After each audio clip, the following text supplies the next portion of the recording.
Welcome to the Survive Scale Soar podcast. Hear and learn through the success of others how to build the life and business you deserve. Learn to overcome failure, what it means to seek out growth, and how to become the best possible version of yourself. And now, here's your host, coach, entrepreneur, husband and father, and author of the #1 best-selling book, Survive Scale Soar, Jeremy Williams. Yeah, welcome back to the Survive Scale Soar podcast. I'm your host, Jeremy. Just a quick reminder, this show comes in two formats: real talk, just me and the mic sharing what's going on in the world and how that could have an impact on your business. And then there's success talks. That's where I get to interview some of the people that are at the highest level in their respective field, and they share with you what has made them successful. They'll also share with you the challenges that they've faced along the way. Yeah, today is going to be a little bit different. I get a lot of questions asking, Jeremy, well, tell us about your journey. And I'd love to tell it, but I'd like to be interviewed about it because, I have my own set story that I'd like to share with you. And sometimes, I might not reveal all the pieces. And I want to be able to do that for you today. And so I've brought on John Altic. You heard him last week. He's the broker owner of JLA Realty. John's going to be interviewing me today. So I'm going to turn it over to you, John. John, welcome to the show again. Thank you. This is exciting. I love being on the other side of this where I get to interview you. I'm a little scared. I have to say, I don't know what's coming. Talk about role reversal here. Before I dive into this, I want your listeners to know, I've known Jeremy since I got into the real estate business in 2007. He was already established then. We've been compadres in this business for a long time. And it's been fun to watch him do what he's done. And I think it's a real testament to who people are and what we're all capable of. So let's dive into Jeremy. Let's ask him some questions and let's see what we can learn from it. So you guys all know Jeremy, you listen to his podcast, right? He's been doing real estate in some form or fashion since 2004. He's got this, he's a published author with Survive Scale Soar. He also has obviously built this huge coaching business. So let's find out how he got here. So Jeremy, when I met you, you were a realtor. Then you became a kind of a trainer and a recruiter within the company you were with. And that's where we were going head to head at that time. So tell me a little bit about your progression from beginning newbie realtor. What did you do before real estate? How did you get into real estate? And then tell me how that progression looked. I was one of those guys that just kind of jumped off the cliff. I had $5,000 to my name. I was married at the time, and I had this crazy idea that I was going to go do real estate. How that came about was from my realtor. The realtor that helped me, his name was Earl Hell, helped me buy my first home, my wife and I. And in passing, Earl said, "Hey, you would make a great realtor." And so I heard that. And I was like, I've never really had anybody say something like that to me. I'm going to go become a realtor. And at the time I was working at the Lake Houston YMCA. I'd taken that as a job. I'd done an internship through college at A&M. Got to the YMCA, did that for a couple years. And, I think it was just timing. God works in mysterious ways and puts people in your life for a certain reason. And that was Earl Hell at the time. And 6 months later, I was a realtor. I didn't know what I was doing. First day on the job, I got a listing. 2 weeks later, I sold it to the neighbor across the street. And I was like, man, this is going to be easy. It took another 6 months. Yeah. Took another 6 months. And before I had my next sale, and I realized that, okay, I've got to learn how to be a business owner. Now, I grew up in a house of entrepreneurs. My dad was a master plumber, owned his own business. My grandparents owned an antique shop in Wimberley, Texas. And so everybody that I was around in family had always built their own business. So I had the experience. I knew it wasn't going to be as easy as I thought it was because I'd been through tough times. Right. And so that's how I got my start, though. It was a simple conversation. And next thing you know, licensed. What I like about that is that sometimes we have a hard time looking in the mirror and figuring out where we want to go, but we don't want to listen to the people around us. And what I like about that is you listen to somebody that saw something in you that you hadn't seen in yourself. And I think we all need to keep our ears open at all parts of our life, because had you not listened, where would you be today? probably still be working at the YMCA. So to be honest. So you're a realtor, you're doing your thing, and then you kind of moved into a more of a manager, leader type role within that company. So what prompted that? I've always been a leader in everything that I've done. I was in Boy Scouts, and at any level in school, I was always looked to as a leader. I always wanted to be a leader. And again, the people that I was working for in that organization, they saw the leadership qualities. I was serving in some leadership roles already, not necessarily running in the organization, but at the agent level. And they saw that in me and identified that in me. And, it didn't work out at that place I was located at. I actually moved to another location in Houston and took on a leadership role. I just wanted to do something more. And I felt like I kind of maxed out my potential as an agent. I was an individual agent. I didn't have a team, and I just wanted to do more because I'm also a person that likes to impact people. And I saw the need to impact people in the real estate industry that just weren't getting it. And so for me, it was a mission. We all have a calling. I believe our businesses are callings. And that was my calling that I had, is to go out and be a leader to agents and help them be successful in their businesses. So what I just heard there was your why changed. When you first got your real estate license, your why is I want to go out here and make money and build my business. But as you went through that, your why changed to I want to impact other agents. And I think that speaks volumes on the leadership level, that your why changed, right? A lot of times people's whys don't change. It's hard to move if your why doesn't change. Yeah, I'm really big on dating the why.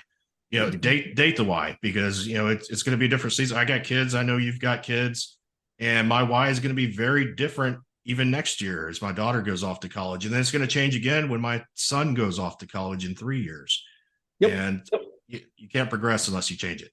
I love that attitude. So we're gonna go back here and talk about your progression through that. You're managing people and you're in a leadership type role, and then you took that big step.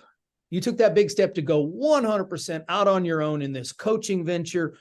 Tell me your mindset here. You kind of had it good, man. Like you were comfortable. You had this gig going on, well respected in the real estate business. You're doing your thing. What made you decide, you know what, I'm going to pivot and I'm going to go jump off this cliff on my own, and I'm going to go in this direction of coaching? Tell me where your mind was and what you're thinking when you did that. Oh, well, there's a lot to unpack between that decision and going out on my own. And when I went to leadership, when I went into leadership, I initially went in to recruit, and I was very good at it. In fact, one year I recruited 104 people to a brokerage office, and I got very skilled in it. And it was also when I was introduced to coaching. And it was for this organization. I was one of the first in the greater Houston area to step into this role. And, and I'd moved a couple times in there as well, because these offices were independently owned and operated. And I moved between some offices. So I was in Houston, and then it was in the Woodlands, and then, came back to Kingwood. And a lot happened during those times of growth that I realized, I was shackled in some way. I couldn't go to my fullest potential. And, I think part of it was just the way the position and the roles were set up. It really strung me as, being able to manage, in one case, over 400 agents, and then also expected to be in these other roles of coaching and recruiting, and, the master of the jack of all trades is the master of none, right? And it got to a point where I really needed, as a person, to figure out, what do I enjoy? Yep. And what I really enjoyed was the coaching aspect. And I've been coaching, now I've coached over 13,000 hours since 2010. And I really enjoyed having those one-on-one conversations with individuals and seeing the change and the impact of sometimes just the simplest things, just moving the needle slightly.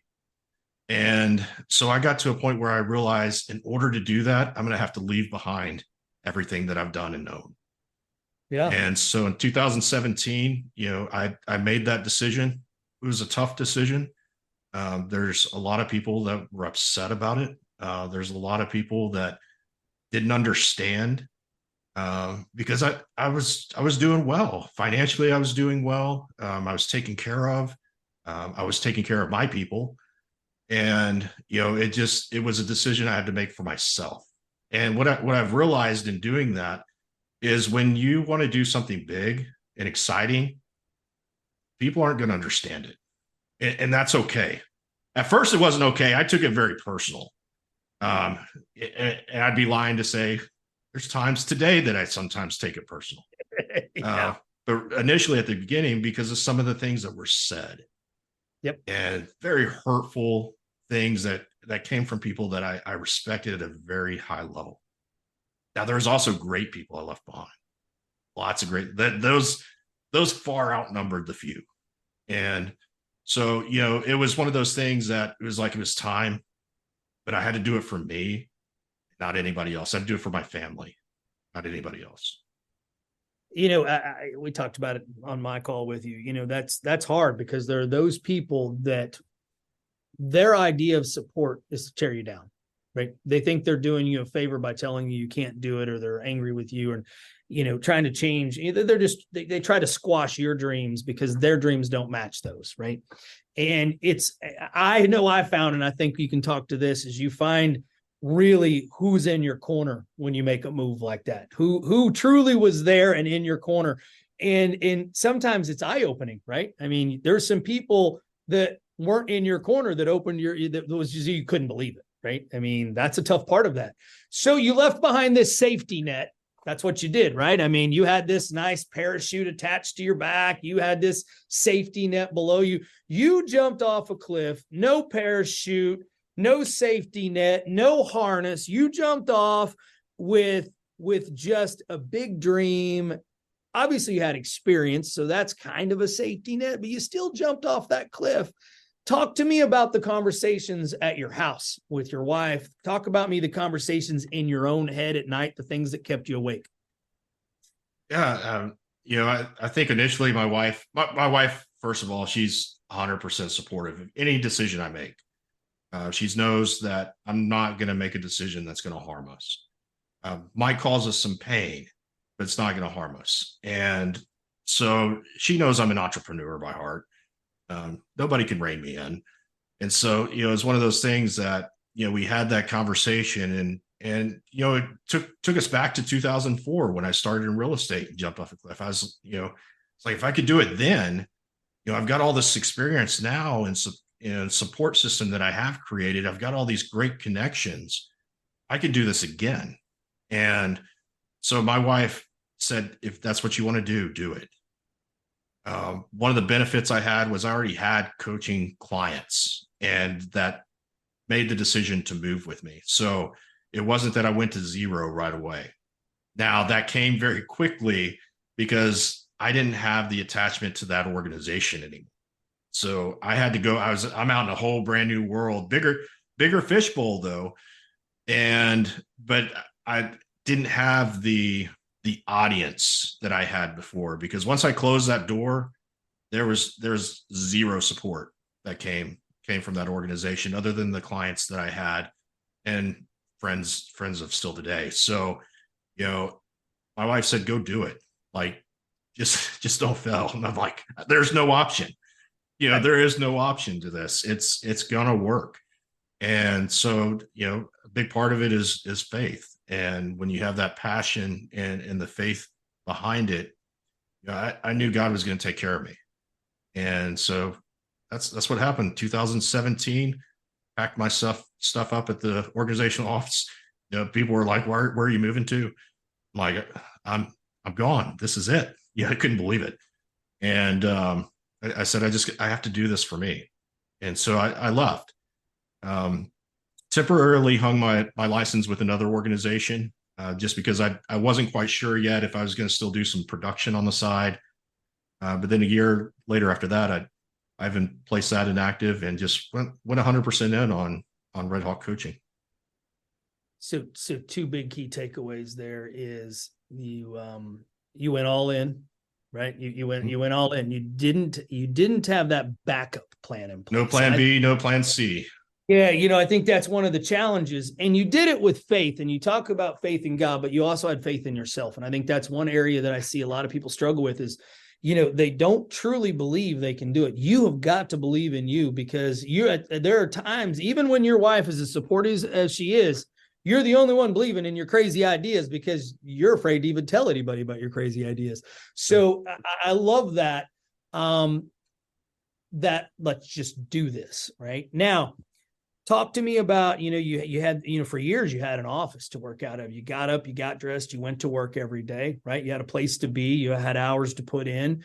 You pack all that up and you go home, which is a very different mindset to set up an office at your house and to get up, get dressed, go to work every day. Talk me through that. Yeah. So I was home before COVID was cool. I was using Zoom before COVID, COVID made it awesome. So I moved home. We had a spare bedroom. We're living in Green Tree at that time. And I made that my office. So I got myself a stand-up desk and microphone. And I was like, that's all I need to go to get started. And I just need to now start setting appointments. It is a different mindset though. You have to be prepared for that. And I think, especially with the direction the real estate industry is going, you're seeing less and less people going into offices. You see these big monster offices it's ghost town now. It's just a very different time. And, at that time, it was different for me. I was used to being around people coming in, the energy that provided. And there's some really good things about that, I even miss at times. And so you got to be more purposeful to fill those buckets up when you're working at home. So, your network there changes up a little bit. You're setting lunch appointments and you're getting out of the house. You're doing things to fill the buckets. But it was different. You're talking into a camera. You have one other person on the other side of it. At that time I was doing Zoom. Now I do all of them by phone. It's easier. But at that time I was doing Zoom. And so we'd have these conversations just like we're having right now. And it was all in a little 10 by 10 area. I decorated it up. I put stuff on the wall to, for the people that were watching. And I had stuff on the wall that was on the other side of the camera that was for me, to remind me that, I am a great coach. I'm doing great things. My vision board was over there. And so it kept me focused on what I needed to do. Because it's really easy when you're at home. Oh, well, I got to do some laundry, or, I saw a bush up front need to be trimmed. You find a million different things to do other than work. And so you had to get very disciplined with the way that you used your time. Well, you got to get intentional, right? You talk about setting those lunch appointments. You were intentionally doing that so you could fill that void of the people side, the one-on-one interaction. And I think working from home is a great challenge for a lot of people. They don't think it is. They think it's amazing, right? Until they realize that, like you said, that load of laundry or getting dinner in the crock pot can be, and I know you love to cook.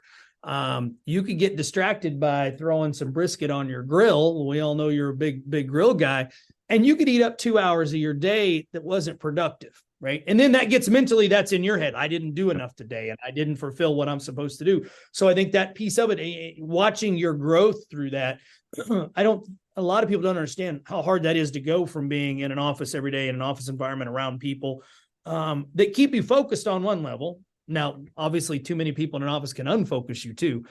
But then to go home and then find that being intentional, what that really looks like is difficult. Yeah, it's not easy. I mean, it's very quiet. Like in my house right now, kids are at school. My wife does work from home. She's got a flex schedule, but she's not home today. So there's no sound in the house even. It's quiet. So you got to fill those voids. Put on some music, or something that doesn't necessarily distract you, but just keeps you focused and intentional. Following your calendar. That's the biggest thing, is having that schedule and following it. And when the days that I do that, and I do it very well, at the end of the day, whether I got a new client or not, whether I got everything accomplished or not, I feel like I'm accomplished, and I can go out of the office, shut the door, not go back in it, leave the work alone. And that's the other thing. If you work from home, don't work from your couch. Don't work from your dining room table. You have to have a committed space to do your work. And then you have to leave it there. And, realtors are the worst, right? They'll Oh yeah. work all hours of the night. I'm like, what are you doing? Why are you missing your kids' games? Like, Yeah. And these are all choices. And it's because Yep. they're not following a schedule and they're allowing things like cooking the brisket or doing the laundry. They're allowing those things to fill the day when they should have been, lead generating or meeting with clients. I think you touched on something huge. You got to have a dedicated space to work, and then you've got to force yourself to fill your calendar. If your calendar says work on marketing for 8 hours, it isn't going to work. That's not filling your calendar. That's a weird time blocking that doesn't work.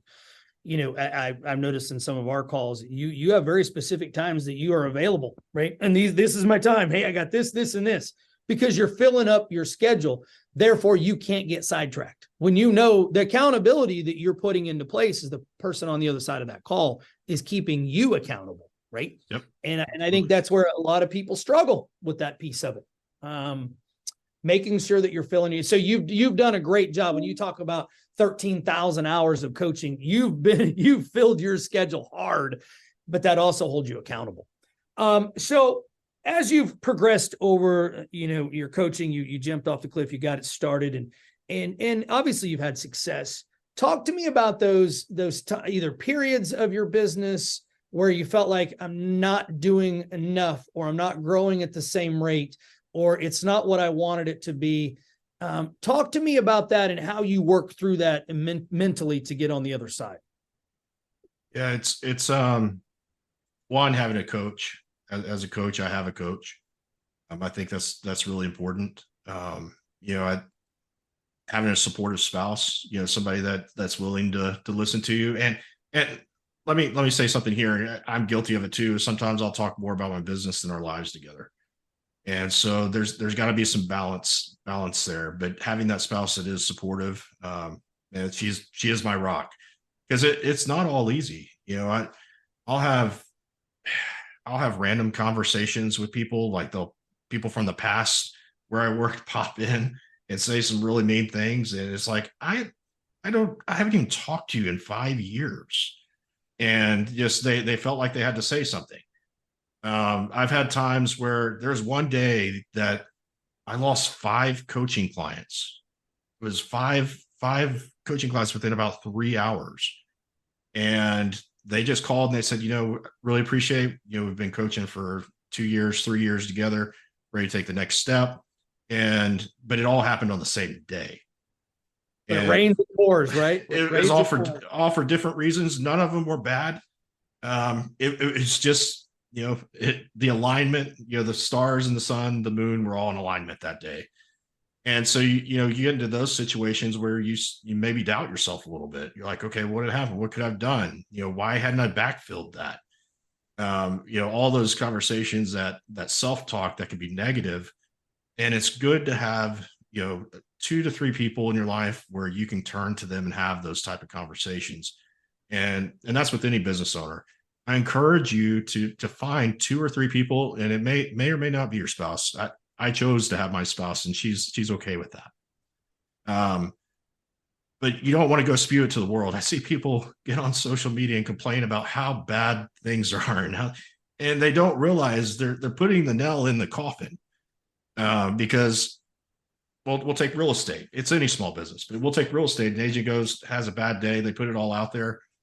Their whole sphere of influence is probably following them on social media, whether they're engaging with them or not. And they see that, and maybe they're thinking about buying a home, or they're thinking about listing their home.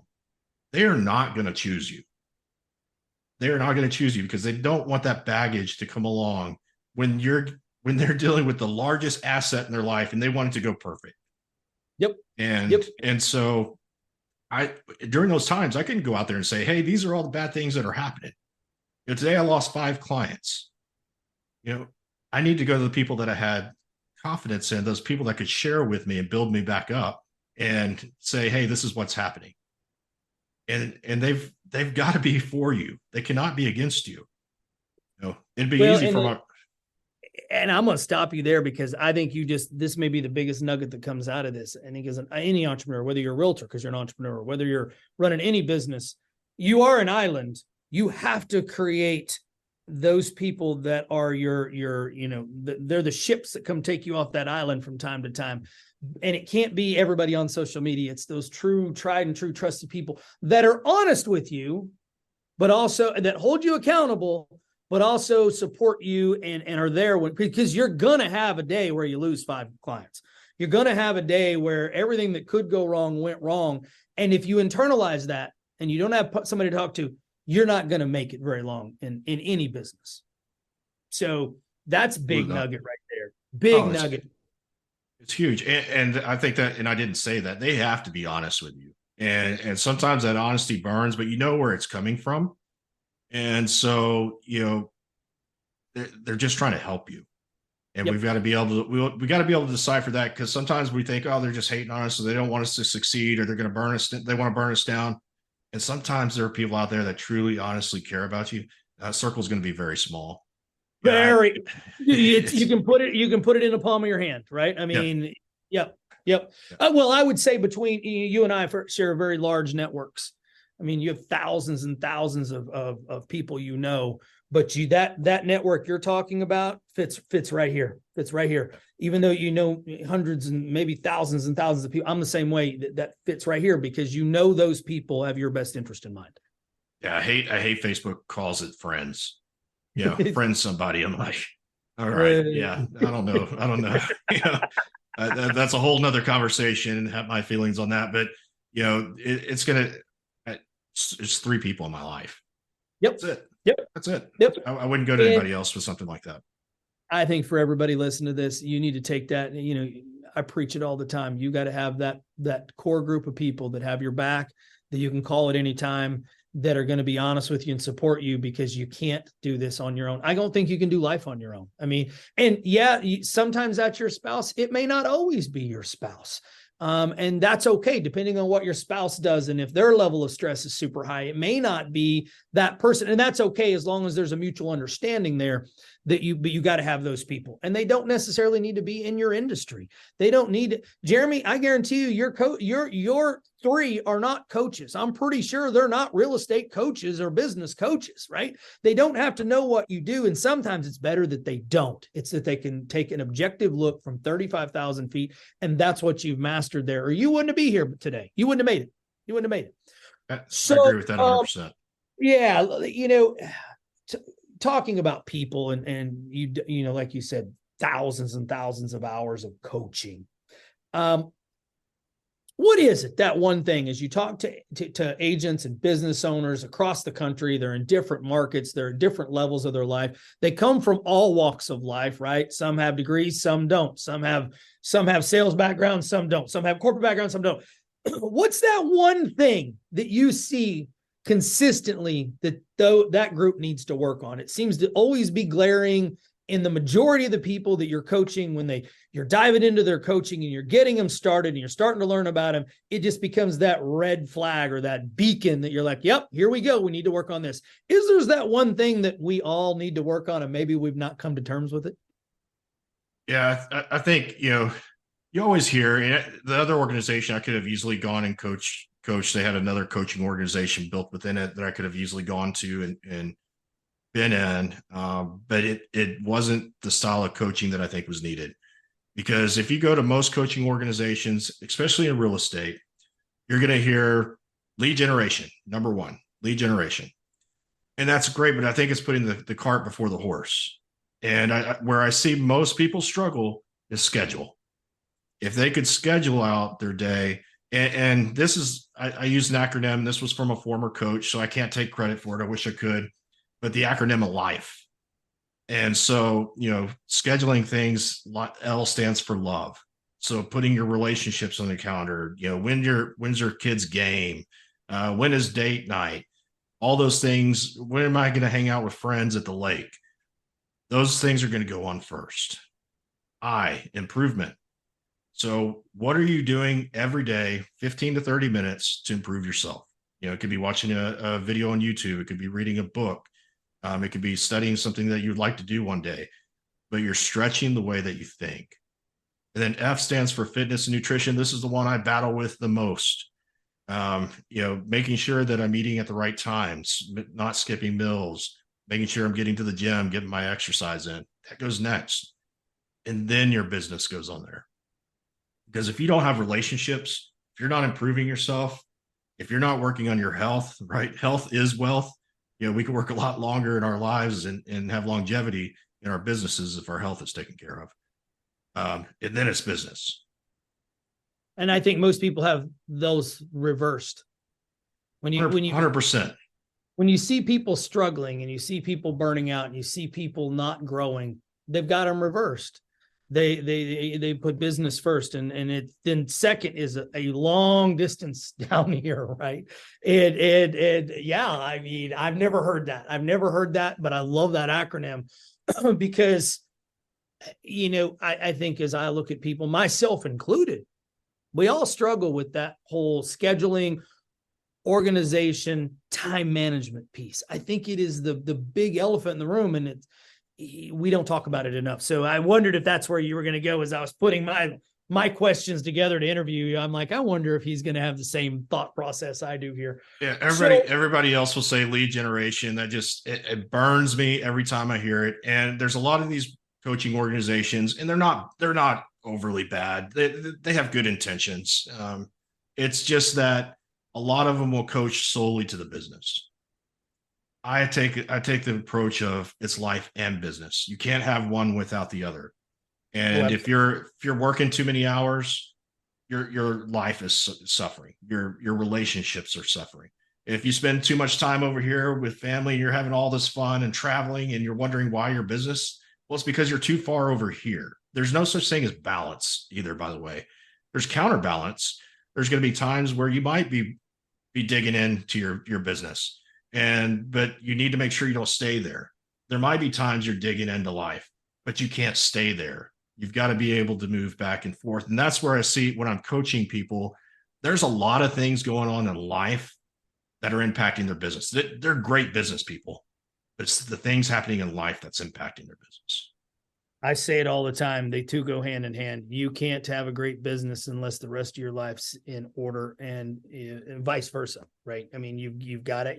They go hand in hand. I see it all the time. So, leave us with some knowledge here, Jeremy. Talk to me about, because I love what you just made a comment here that you coach, but you're a life coach that does business as well. I think that's huge, right? And I think for everybody watching here, business coaching, I think, is a dirty word to me, because if your life's not in order, it doesn't work. So if you're out here looking for a coach, you need to talk to Jeremy, number one, because the life piece of coaching, it's got to be real, it's got to be honest, and it's got to be on point. And it's the one thing everybody struggles with, but very few coaching programs address the life side of your world. But Jeremy, leave us with some nugget here. Like, I've been watching this. I'm hearing your story. You've got me excited. You left a corporate world to dive into this real estate thing. And then you wanted your why changed, and you grew, and you're out here doing these things. So I'm sitting over here on the other side, and I'm thinking, all right, I'm motivated. I can do this. Give me that piece of nugget that's going to get me to jump. Okay. You jumped off a cliff without a very good parachute. Give me that nugget that's going to go with that. You've got to get into action.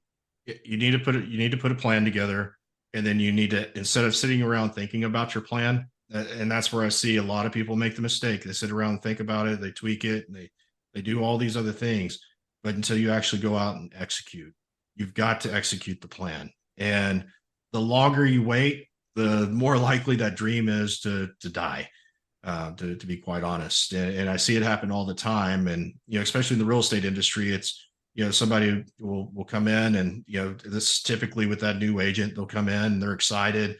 They got through their classes. They think they know everything about real estate. They know nothing yet. And they start down that path, and they're planning, and they're like, I got to go to another training, and I got to do this, and I got to do all those are important, yet they don't execute on the key things that are going to move them to being a successful business owner, which is the lead generation. It is, going out and writing offers and getting contracts and closing contracts. And so, there is a reality to the business that must happen if you want your bank account to grow. And it's action. And so I would encourage people that are listening today, everything that's happened in my life, every step that I've taken, I had a plan. I didn't wait. I took action immediately. I could have waited months I could have been like, oh, I'm going to plan out my coaching program, what this is going to look like, and, silo all these different things and, take 2 years to plan it. I made the decision, and less than a month later, I took action. Anything I've done. And your plan wasn't perfect either, was it? No, gosh, it was far from perfect. You go and you start things, start one right now with you and building a real estate network. There's been some little bumps already, and that it's okay. I would have even known those bumps existed if I didn't take action, right? We wouldn't even be considering or talking about it. So I think for the business owner today that's hearing this, whether you're in real estate, it doesn't matter what small business, make the plan. Don't spend a lot of time on it. I coach a one-page business plan. It's not rocket science. Go out and execute it. Like, don't wait. Say, I'm going to start next week. No, start today. What is the one thing you could do today to move you closer to your goal? That's huge. And I gosh, the for those of you watching, really taking the time to pull the nuggets out of this call, because there's so much here. And even myself, I'm guilty. I'm going to go ahead and guilty. Like, I have these great ideas, and sometimes I don't get them into play fast enough, or I overthink them. Like, sometimes we overthink that idea. We overthink that plan, or we let other people talk us out of it, right? Oh, no. Make your plan, get it down, and then execute. I think that's huge. And I know for a fact, if more people would just do that piece, is it going to be 100% when you start execution? No, you're going to fail. You're going to run into the door, you're going to stub your toe, all that. But your execution then leads to the tweaking of the plan to get even further along. But you got to put it into play. Action. That's huge. I'd rather have a stub toe than a broken dream. Absolutely. Right. Absolutely. Jeremy, it's been a pleasure to watch you grow, right? And I love, as an entrepreneur, watching people jump off those cliffs and grow and find themselves and find your why and find you in your business. And I think you've done that in a way that we can all watch and admire and get excited about. But I also know this, you're just scratching the surface. That's what I love about you. Even though you've been doing this real estate thing since 2004, right? Get your hands around how long that is. And he's still tweaking. He's still growing. His why keeps changing. And I want everybody on here to think about that. Am I just sitting still doing nothing? Because when I talk to Jeremy and we have these brainstorm sessions, his ideas are way out here. He isn't slowing down. If anything, he's speeding up. And I think that's another key takeaway as you watch Jeremy. Anything else you want to leave us with, my friend? And I appreciate you taking the time and I've said things today that I haven't said to others. And so I hope that, giving that sneak peek, kind of behind the curtain, we all like to put that curtain up, and we're all guilty of that. But, being able to take some of those things maybe that I shared with you, and if that helps move you today, man, that means the world to me. I feel like I win. And, if people want to do business with me, that's great. I'd love the opportunity to talk to you about coaching. Reach out to me. It's redhawkcoaching.com. I'd love to have a conversation with you. You can book an appointment on the website. Or, I've started the Red Hawk Partner Network powered by JLA Realty. And we're growing really fast. 7 partners, may have an 8th one today, and maybe 2 more by the end of the week. And this thing's really growing. And it's because I think people are excited about the opportunity. And I am thoroughly excited about the opportunity to be able to serve. So, John, thank you for pulling the curtain back today. Yeah, that's what we have to do sometimes. And it helps us all grow, right? You grow, I grow, everybody grows. So keep being you. I think the key to your business is you, right? And it's very authentic. So keep being authentic, and excited to see where this goes next. All right. Well, thanks again, John, for flipping the script today. And until next time, onward and upward. Thank you for listening to the Survive Scale Soar podcast. If you heard something that made a difference in your life today, share it with someone that might benefit and subscribe so you don't miss the next episode. Learn more about the host of this podcast and coaching services offered by Red Hawk Coaching by visiting www.redhawkcoaching.com.